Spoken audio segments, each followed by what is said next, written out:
might say, okay, can you show me evidence from the Islam that this is not permissible? First of all, the Prophet Muhammad ﷺ been proven that he have not done to his children and has females. If the Prophet have not done for his own daughters, who am I or anyone else to say do it to your children? You cannot be more religious than the Prophet himself. Sallallahu Alaihi Wasallam. No evidence. No evidence that the companions have done it for their children. The companions that we know. Well, you know, whether in the, you know, in the Sunni tradition or Shia tradition, that the tradition being mentioned, I'm going to say that some people refer it to from the Shia and Sunni community, it's not authentic. Not authentic. I asked a press the scholars who tried to make this argument with me. They said, "Oh, in our books, there's something sitting in our book." I said, "Listen, the Prophet himself is the example. Did he do it? None. That's it. The end of discussions. Don't tell me somebody else have done it. Don't tell me that the assumption that somebody have done it. Show me the evidence that the Prophet have done for his children." I just want to talk about something very important to me. We have seen women lost their life giving birth. We heard of those women, whether in Sudan, whether in Egypt, whether in Ethiopia, whether women have lost their life because of this process. The second thing is that this is about men controlling women. This issue of control.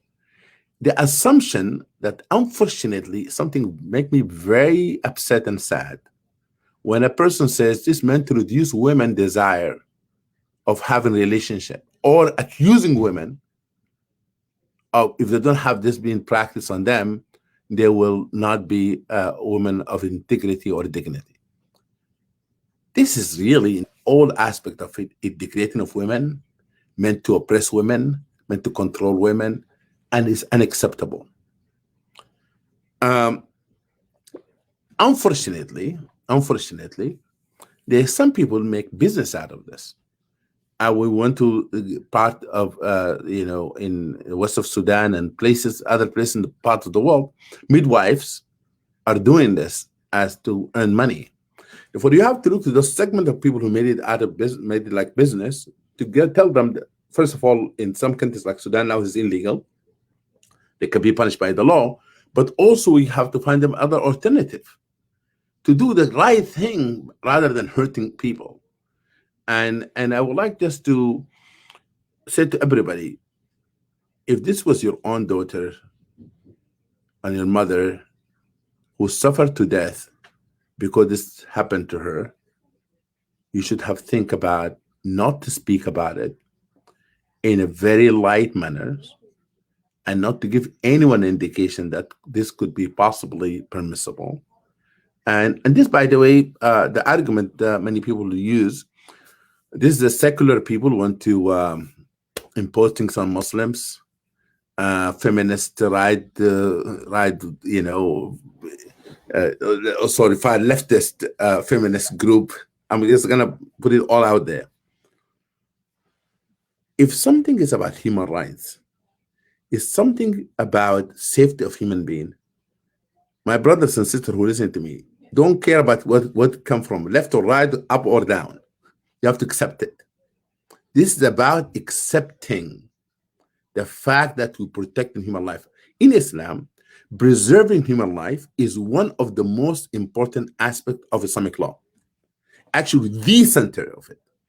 Not preserving only, dignified life. You cannot just live, but dignified life. Live with dignity. And if you don't allow people to live with dignity, you have violated the principles of Islamic law. And a woman that been practiced on her, she is not going to be living with dignity. We're not going to be living a fulfillment life like anyone else. That is why I'm very passionate about this issue. And I think that our community living in America should be aware of the consequences of harming somebody in the name of religion.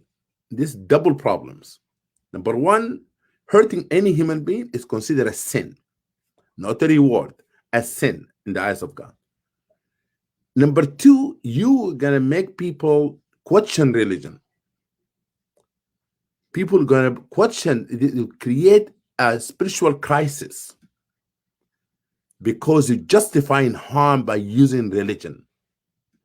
And therefore people said the religion that caused me to be in that harm, and still there's an imam and a sheikh and a scholar justifying it, I have nothing to do with it.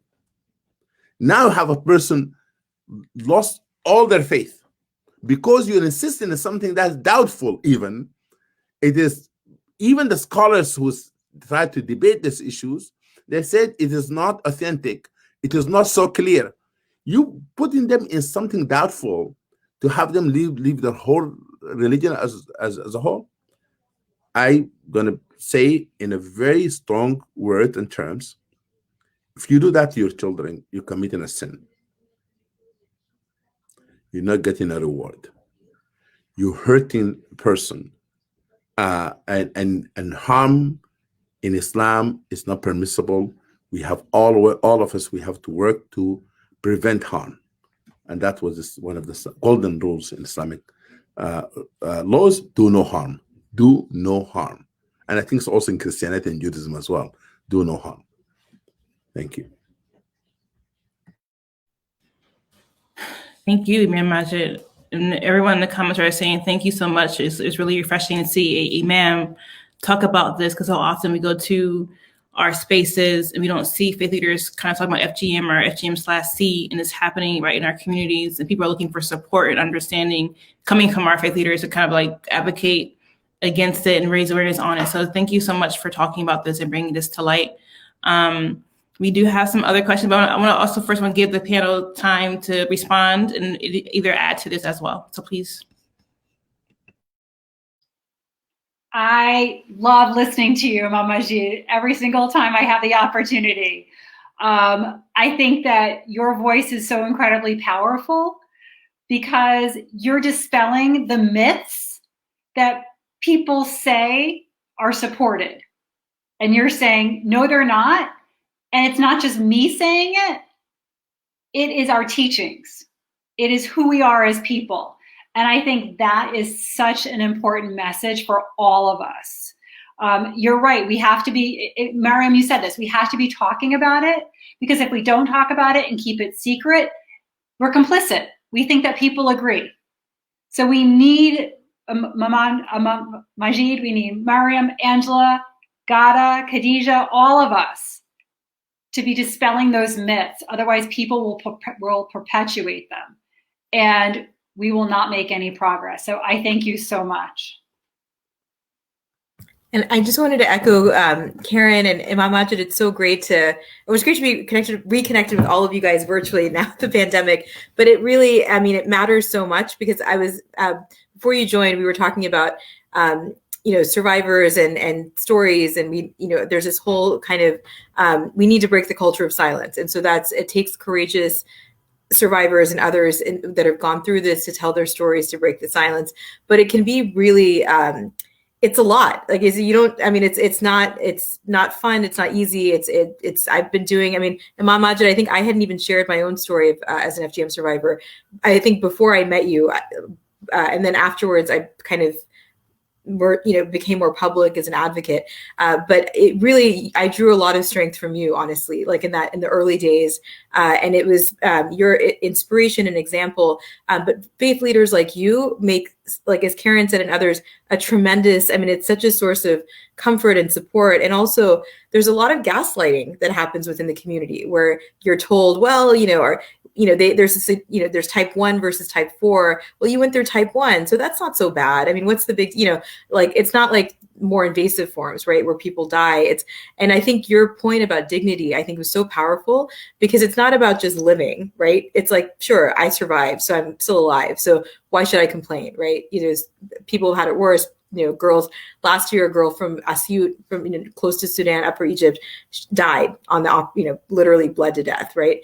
So I guess I'm lucky, but at the same time, we should all be like, all girls should be living lives of dignity, like you said, and that's so grounded in Islam and a religion so rooted in social justice. So you've kind of brought that back again. I mean, that is the core and the foundation of the faith, both Islam, both and Christianity, and across all these traditions. So I think that was so powerful, and just very grateful for your, because ultimately we want girls to live, to be safe, to be whole, and that's no form of cutting. And also to just have childhoods that are free. And I think your point about it being grounded in control, that's the root of all of it. All forms of gender violence, whether it's FGM, whether it's child marriage or anything that we see, it's about controlling women and girls and their sexuality.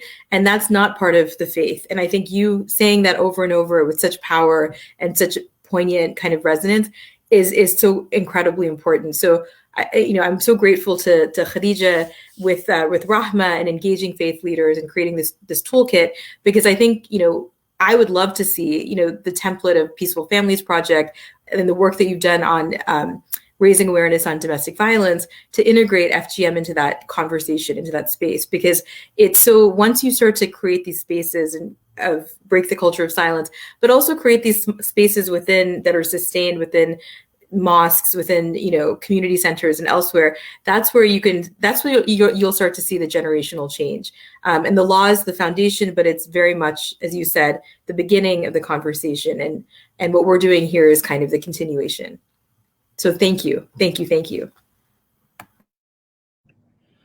And I wanted to mention, you mentioned the RAHMA and the toolkit, and we interviewed a lot of different men, and a lot of them were not even aware of how the long-term effects of FGM/C. They were not aware, and many of them were horrified. And now many of them want to continue the work and actually host workshops themselves and talk with their community about it. We actually had some men who thought of just like, oh, it's circumcision, like it's nothing too much about it.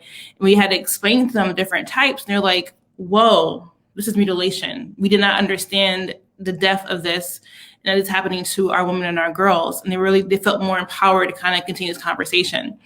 I know that Imam Majid had mentioned as well that the laws have passed, but we have to do more. So I kind of want to have this discussion now as well. The law is passed, okay, but what do we do now? How can we empower women and girls? How can we continue the work? And I know Angela Peabody is doing work with children in schools. So I want to hear about that. So if you want to share that information, I would love to hear more from you on that topic.